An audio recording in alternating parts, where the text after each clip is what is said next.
আজকে দেখো আমরা ক্লাস 11-এ যে চ্যাপ্টারটা পড়বো সেটা হচ্ছে সজীব কোষের রাসায়নিক গঠন।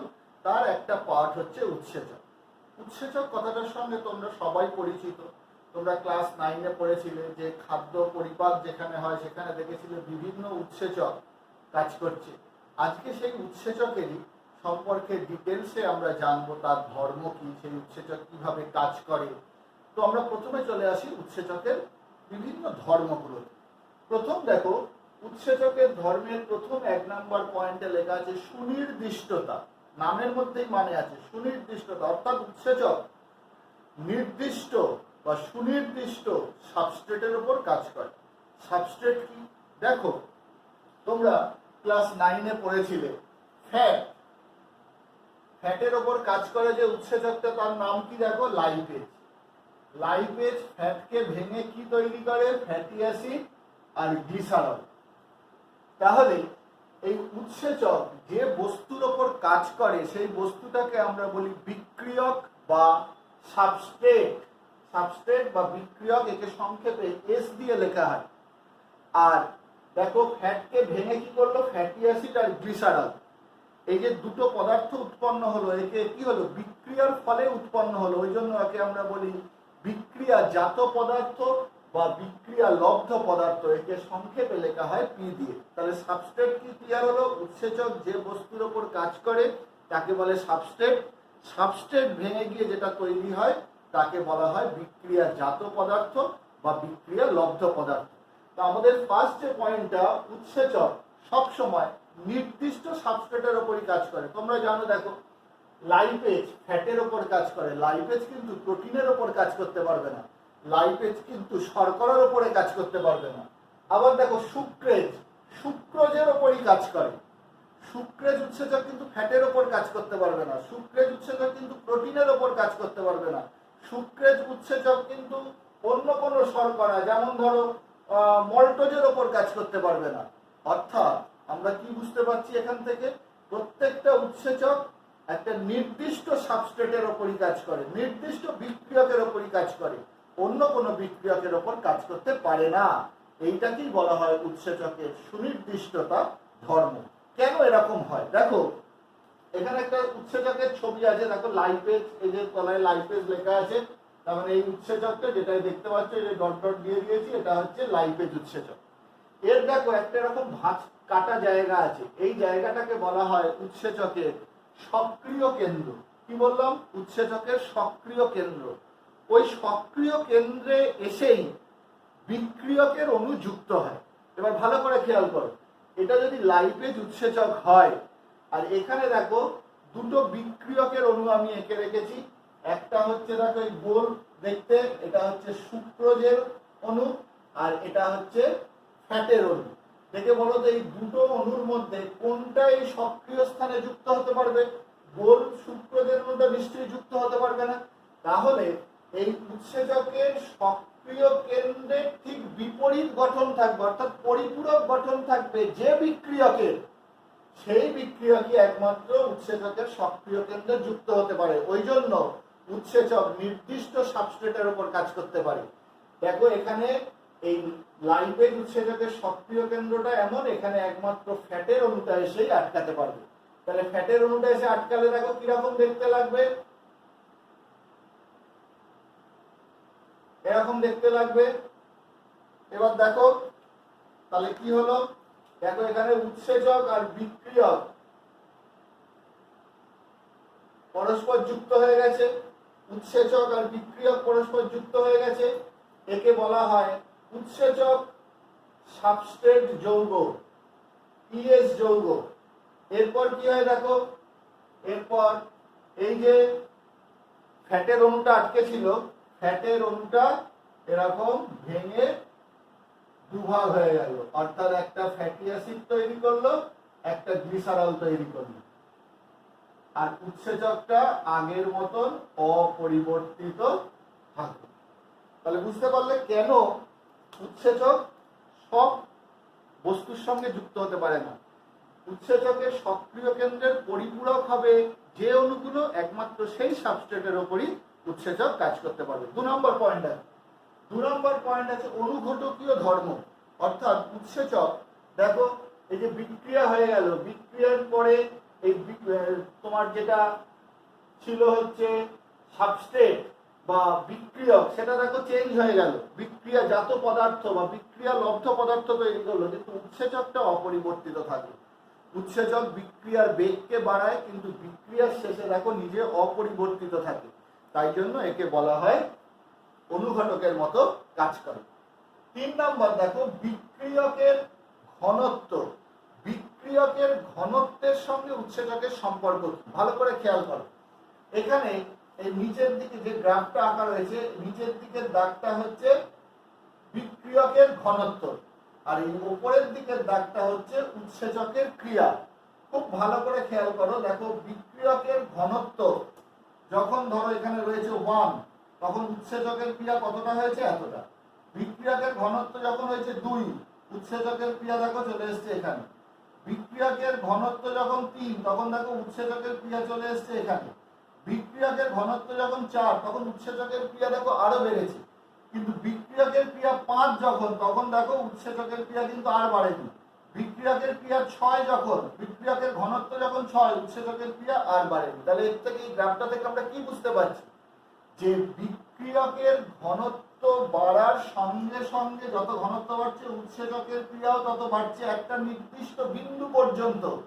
তারপরে বিক্রিয়কের ঘনত্ব বাড়লেও উৎসেচকের ক্রিয়ার গতি কিন্তু আর বাড়বে না, এক জায়গায় স্থির হয়ে যাবে। তাহলে এই যে দেখো সবচেয়ে যে স্থানে এই জায়গাটায় কি হয়েছে, দেখো উৎসেচকের ক্রিয়া সবচেয়ে বেশি এখানে, ওই জন্য এটাকে লেখা হয় ভেলোসিটি ম্যাক্সিমাম বা ভি ম্যাক্স।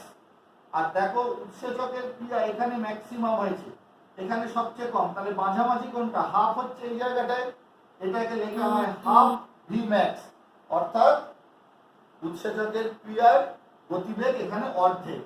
কোন ঘনত্বে দেখো অর্ধেক হয়েছে? দেখো এখান থেকে এলে এই যে 2 মোলার ঘনত্বে, 2 মোলার ঘনত্বে উৎসেচকের ক্রিয়া হয়েছে অর্ধেক। তাহলে যে ঘনত্বে উৎসেচকের ক্রিয়া হাফ ভি ম্যাক্স হবে, সেই মোলার ঘনত্বকে বলা হয় Km। এটা এখানে লেখা আছে Km বা মাইকেলিস মেন্টেন ধ্রুবক। ক্লিয়ার হলো? তাহলে যে ঘনত্বে দেখা যাচ্ছে যে উৎসেচকের ক্রিয়া হাফ ভি ম্যাক্স হচ্ছে, সেই ঘনত্ব এখানে হয়েছে 2 মোলটাকে আমরা দেখিয়েছি, সেই ঘনত্বটাকে বলা হচ্ছে Km বা মাইকেলিস মেন্টেন ধ্রুবক। তাহলে এটা গেল বিক্রিয়কের ঘনত্বের সাথে উৎসেচকের সম্পর্ক। এবার আমরা চলে আসছি উষ্ণতার সাথে উৎসেচকের সম্পর্ক। দেখো এখানে উষ্ণতার যে গ্রাফটা আঁকা রয়েছে, দেখো পরপর এখানে 10 degree, 20 degree, 30 degree, 40 degree, 50 degree, 60 degree, অর্থাৎ উষ্ণতা এপাশে বাড়ানো হচ্ছে। আর এপাশের গ্রাফটা কি প্রমাণ করছে? উৎসেচকের ক্রিয়া। দেখো যত উষ্ণতা বাড়ছে তত উৎসেচকের ক্রিয়াও বাড়ছে, বাড়তে বাড়তে একটা নির্দিষ্ট মাত্রা পর্যন্ত বেড়েছে। এটা দেখো কত টেম্পারেচারে? 30, 40, 40-এর প্রায় কাছাকাছি, অর্থাৎ এটা 37 ডিগ্রি সেন্টিগ্রেডে দেখা যাচ্ছে যে একদম সবচেয়ে বেশি হয়েছে। এরপর উষ্ণতা আরো দিলে আরো বেশি হওয়ার কথা, কিন্তু দেখা গেল না, এরপর উষ্ণতা আরো বাড়ালে দেখো উৎসেচকের ক্রিয়াশীলতা কমে যাচ্ছে, দেখো গ্রাফ নেমে আসছে। ঠিক আছে? তাহলে এটা প্রথমে কেন হয়? যখন উষ্ণতা দেওয়া হয়, এই সাবস্ট্রেটের অণুগুলো গতিশক্তি বেড়ে যায়, তার ফলে সাবস্ট্রেটের অণুগুলো দ্রুত তোমার উৎসেচকের সক্রিয় কেন্দ্রে গিয়ে আটকায়, ফলে গতি আস্তে আস্তে বাড়তে থাকে। কিন্তু একটা টেম্পারেচারের পর উষ্ণতা বাড়ালে উৎসেচক তো তৈরি হয়, বিভিন্ন বন্ড থাকে উৎসেচকের মাঝে, সেই বন্ডগুলো ভাঙতে শুরু করে, ফলে উৎসেচকের গঠনে চেঞ্জ হয়, ফলে উৎসেচকের সক্রিয় কেন্দ্র বা অ্যাক্টিভ সাইডেরও আকৃতি চেঞ্জ হয়ে যায়। তখন আর উৎসেচকের সঙ্গে বিক্রিয়কের অণুগুলো গিয়ে আটকাতে পারে না, তার ফলে তখন দেখা যায় যে আস্তে আস্তে আস্তে আস্তে উৎসেচকের ক্রিয়া কমে যাচ্ছে। খুব বেশি বাড়িয়ে দিলে টেম্পারেচার, উৎসেচকটা পুরোপুরি নষ্ট হয়ে যাবে, বিক্রিয়া পুরোপুরি বন্ধ হয়ে যাবে। তাহলে যে উষ্ণতায় উৎসেচকের ক্রিয়া সর্বাধিক হয়, সেই উষ্ণতাকে বলা হয় পরম উষ্ণতা। ঠিক আছে? তাহলে এখানে পরম উষ্ণতা আমরা দেখিয়েছি 37 ডিগ্রি সেন্টিগ্রেড। এরপর আমরা চলে আসছি পিএইচ। পিএইচ দেখো, পিএইচ মাত্রা তোমরা জানো যে পিএইচ মাত্রা কোনো তরলের যদি 7 হয় সেই তরলটা হচ্ছে নিউট্রাল প্রশম তরল। যদি তার থেকে আস্তে আস্তে কমতে থাকে 6 হয় তাহলে সেটা আম্লিক, 5 হলে আরো আম্লিক, 4 হলে আরো আম্লিক, আর যত বাড়তে থাকবে 7-এর পর 8 হলে ক্ষারীয়, 9 হলে আরো ক্ষারীয়। এই ক্ষেত্রে দেখা যায় যে বিভিন্ন উৎসেচক বিভিন্ন পিএইচে ভালো কাজ করে।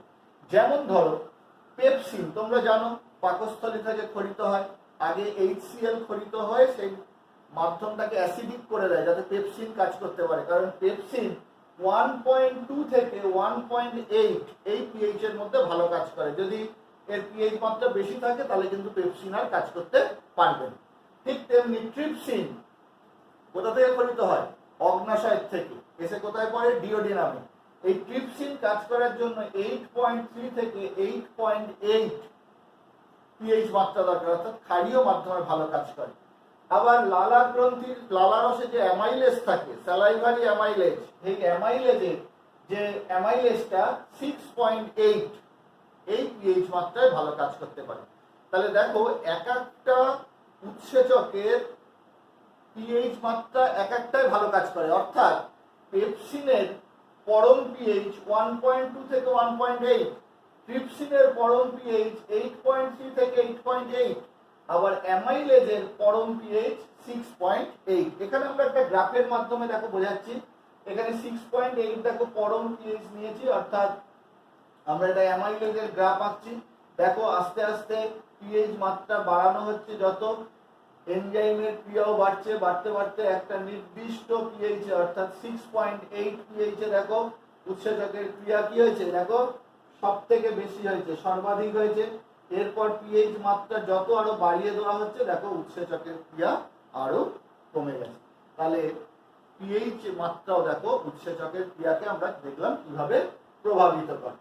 তাহলে এরপর আমরা চলে আসছি 6 নম্বর, উৎসেচকের প্রকৃতি। যত উৎসেচক আছে উৎসেচকগুলো তৈরি হয় প্রোটিন। উৎসেচকের প্রধান উপাদান হচ্ছে প্রোটিন। প্রায় সকল প্রকার উৎসেচকই প্রোটিন দিয়ে তৈরি। তবে কিছু কিছু উৎসেচক তৈরি হয় শুধু প্রোটিন দিয়ে, আর কিছু কিছু উৎসেচক তৈরি হয় প্রোটিনের সাথে একটা অপ্রোটিন অংশ যুক্ত থাকে। ঠিক আছে, এটাকে বলা হয় সরল উৎসেচক, যেটা শুধু প্রোটিন দিয়ে তৈরি। আর যেগুলো প্রোটিনের সাথে একটা অপ্রোটিন অংশ যুক্ত থাকে তাকে বলা হয় সংযুক্ত উৎসেচক। এই দেখো প্রোটিন অংশ সঙ্গে যুক্ত প্লাস করেছি অপ্রোটিন অংশ। তাহলে উৎসেচকের দুটো অংশ, প্রোটিন অংশ, অপ্রোটিন অংশ। উৎসেচকের প্রোটিন অংশটাকে কি বলে দেখো? Apo enzyme. উৎসেচকের, তাহলে ধরো এই একটা যদি উৎসেচকের এটা প্রোটিন অংশ, এটা প্রোটিন অংশ, যে কোনো একটা ধরো, এরকম ভাবে ধরো এটা প্রোটিন অংশ, এটা অপ্রোটিন অংশ। ঠিক আছে, তাহলে এই প্রোটিন অংশটাকে কি বলছি দেখো? Apo enzyme.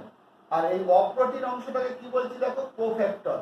দুটো মিলে কিন্তু এই উৎসেচকটা তখন সক্রিয় হবে। এই সংযুক্ত উৎসেচকে কিন্তু শুধু প্রোটিন যুক্ত অংশটা থাকলে কিন্তু উৎসেচকটা কাজ করতে পারবে না, প্রোটিনের সাথে অপ্রোটিন অংশটা যুক্ত হবে। তাহলে প্রোটিন অংশটাকে বলছি অ্যাপো এনজাইম, আর অপ্রোটিন অংশ এটাকে বলছি কোফ্যাক্টর, দুটো যুক্ত হবে। এইবারে দেখো এই অ্যাপো এনজাইম আর কোফ্যাক্টর এই দুটোকে একসঙ্গে মানে পুরো উৎসেচকটাকে তখন বলা হয় হলো এনজাইম। ঠিক আছে, ক্লিয়ার? এবার দেখো এই যে অপ্রোটিন অংশটা, এই যে প্রোটিন অংশের সাথে যে অপ্রোটিন অংশটা রয়েছে, এই অপ্রোটিন অংশটা এটা যদি এই প্রোটিন অংশের সাথে খুব লুজলি বাউন্ডেড থাকে, অর্থাৎ আলগাভাবে যুক্ত থাকে, মানে সহজেই বিচ্ছিন্ন হয়ে যাবে, তখন এটাকে বলা হয়, এই অপ্রোটিন অংশটাকে বলা হয় কোএনজাইম।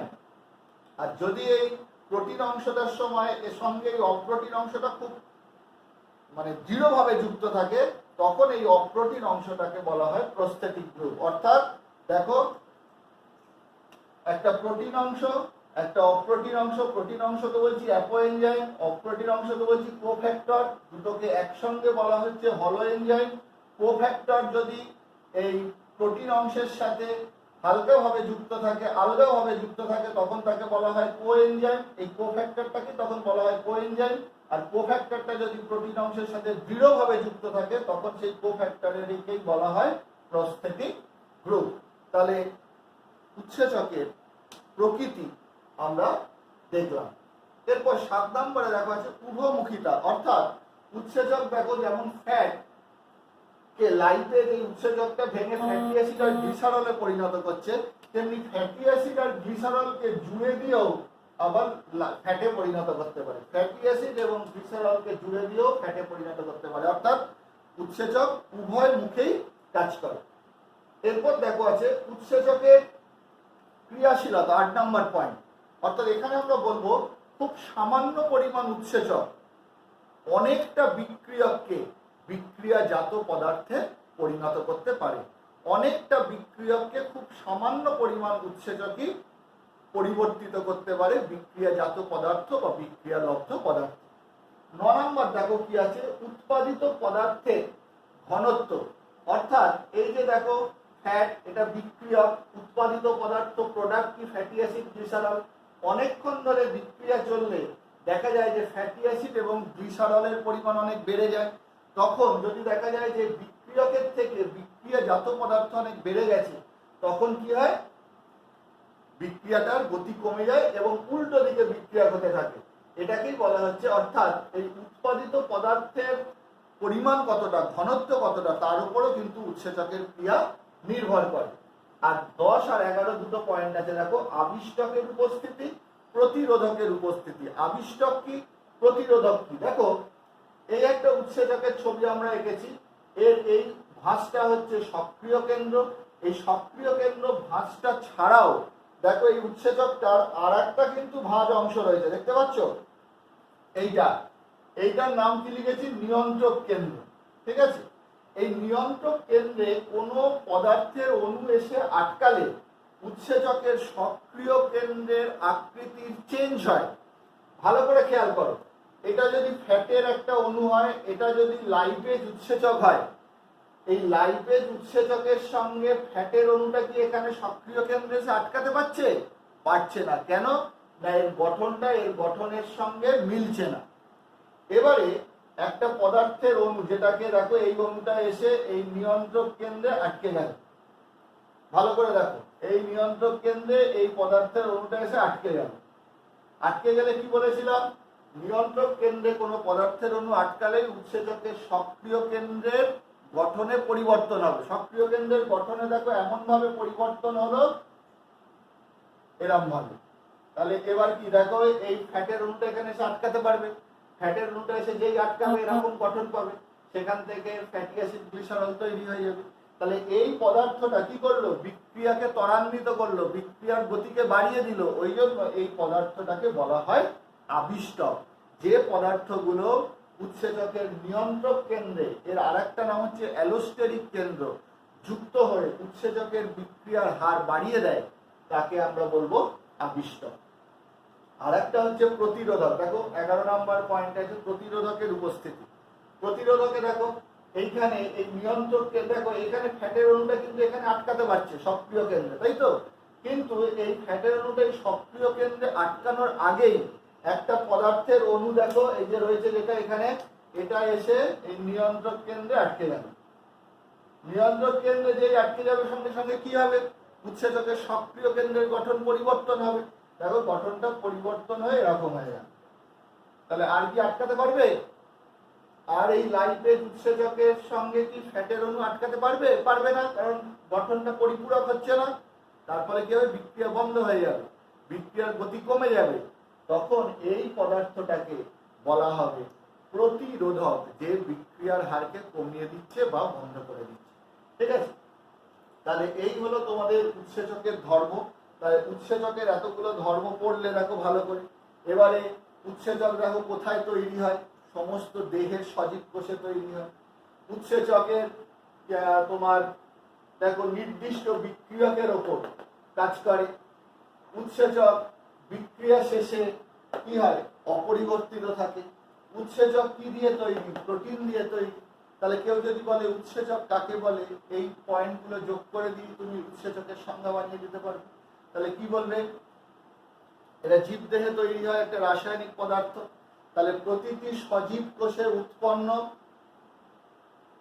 প্রোটিন দ্বারা গঠিত যে জৈব রাসায়নিক পদার্থ সুনির্দিষ্ট বিক্রিয়কের ওপর কাজ করে এবং বিক্রিয়া শেষে নিজে অপরিবর্তিত থাকে তাকেই উৎসেচক বা এনজাইম বলে। তাহলে উৎসেচকের ধর্মগুলো ভালো করে পড়বে। একটা কথা বলে দিই, যদি পরীক্ষার প্রশ্ন দেয় শুধু উৎসেচকের ধর্ম লেখো, তখন কিন্তু এই যে বিক্রিয়কের ঘনত্ব, উষ্ণতা বা পিএইচ এর এইগুলো আমি যে এত বড় করে বললাম, কোনো গ্রাফ আঁকতে হবে না। কিন্তু যদি শুধু একটাই প্রশ্ন দেয় 3 নম্বরে যে উষ্ণতা উৎসেচকের ক্রিয়াকে কিভাবে প্রভাবিত করে, বা পিএইচ উৎসেচকের ক্রিয়াকে কিভাবে প্রভাবিত করে, বা বিক্রিয়কের ঘনত্বের সঙ্গে উৎসেচকের ক্রিয়ার কি সম্পর্ক, এরকম যদি একটা কোশ্চেন দেয় 3 নম্বরে, তখন আমরা এই গ্রাফগুলো এঁকে সেগুলো ব্যাখ্যা করব। আর যদি শুধু 3 নম্বরের কোশ্চেন দেয় যে উৎসেচকের ধর্ম লেখো, বা 5 নম্বরের কোশ্চেন দেয় উৎসেচকের ধর্ম লেখো, তখন কিন্তু আমাদের এই গ্রাফগুলো আঁকার দরকার নেই। তাহলে তোমরা বইটা ভালো করে